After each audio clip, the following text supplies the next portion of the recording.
Expositores de este foro Perspectivas Económicas 2008 que está desarrollando la Cámara de Comercio de Industrias y Servicios de Caracas, es el economista Gustavo García. Vamos a conversar con él de inmediato para conocer su impresión en cuanto al comportamiento de los precios en este inicio del año, que es uno de los elementos que están preocupando no solamente al sector privado, sino también al público. Creo que los venezolanos lo que estamos presenciando es un colapso de todo el esquema de controles de la política económica, controles de tasas de interés, controles de cambio, controles de precio. Todos esos controles están colapsando. Los controles de precios se han mantenido durante 4 años, muchas empresas que durante 4 años no les han permitido ajustar sus precios, y en ese periodo la inflación acumulada ha sido de 95%. El tipo de cambio oficial se ha mantenido congelado, fijo, a 2.150 o 2.015 en bolívares fuertes, y durante esos 3 años la inflación acumulada es 65%. Cerramos el año con una tasa de inflación de 22,5%, a pesar de los controles de cambio, del control de precios, de los subsidios masivos en alimentos por parte del gobierno, a pesar del aumento de las importaciones, sobre todo en el área de alimentos que ha propiciado el gobierno, y los problemas de desabastecimiento y aumentos de precios se han agravado. Lo que es evidente, por otro lado, es el colapso de Cadivi, que tiene atraso en los dólares autorizados para las líneas aéreas, para las empresas de tarjetas de crédito, para las cartas de crédito que emitió la banca, para los importadores.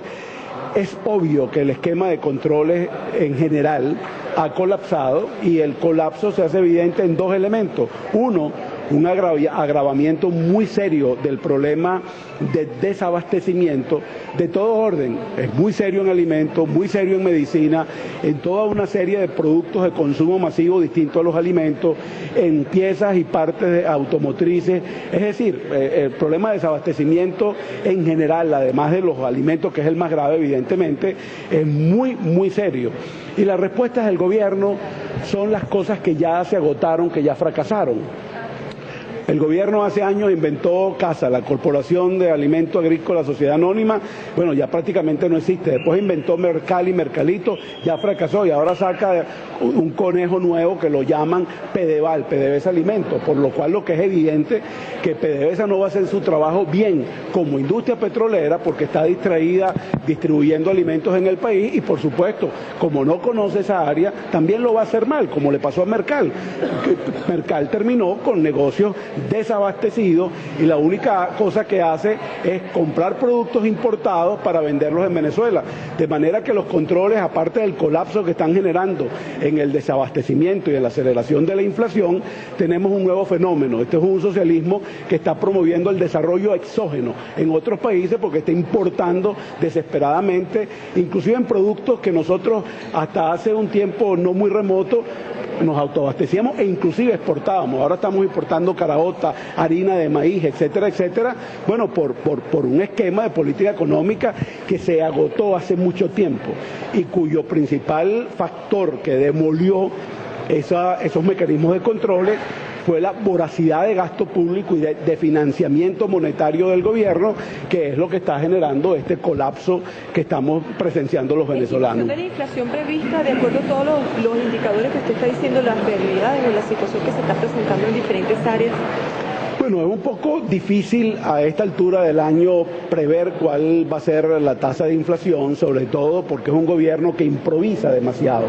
Fíjense, parte de mi exposición es que el año pasado pagamos una tasa de inflación más alta de la que hemos debido pagar por los desequilibrios macroeconómicos, porque al gobierno se le ocurrió hacer la reconversión monetaria, que era absolutamente inoportuna, inconveniente, costosa, y además de que la hace en un ambiente inflacionario, y se lo dijimos al Banco Central, una reforma monetaria de esa naturaleza en un contexto de aceleración de la inflación no es conveniente. El gobierno improvisó, se apresuró en hacer esta reconversión, que además es muy costosa para las empresas, y en el medio mete el impuesto a las transacciones financieras. Bueno, entonces la inflación de octubre para acá, incluyendo el mes de enero, donde vamos a ver un salto importante en la tasa de inflación, ha implicado que el país ha pagado un costo en la inflación más allá de los desequilibrios macroeconómicos que de otra manera hubiéramos tenido. Entonces, digamos, yo pudiera decir que tal como lucen hoy las cosas, seguramente nos vamos a mover en una tasa de inflación que pudiera estar alrededor de 25 y quizás hasta 30%. Pero si el gobierno sigue improvisando, inventando cosas, porque tiene el manejo de la política económica en manos inexpertas que no conocen el manejo de una situación tan compleja como esta, y lo que trata de resolverlo es poniendo a PDVSA a distribuir papas y a las Fuerzas Armadas a controlar las colas en la frontera, bueno, no nos extrañemos que la inflación pueda ir mucho más allá, y eso los economistas no hay manera que lo podamos estimar. ¿El crecimiento de la economía este año? ¿Perdón? ¿De la economía habrá? Posiblemente todavía haya algo de crecimiento en la economía, pudiera estar alrededor de 5 o 6%, si las cosas no se deterioran más allá y si el gobierno no inventa otras cosas y se le escapan las manos con los controles, con las regulaciones.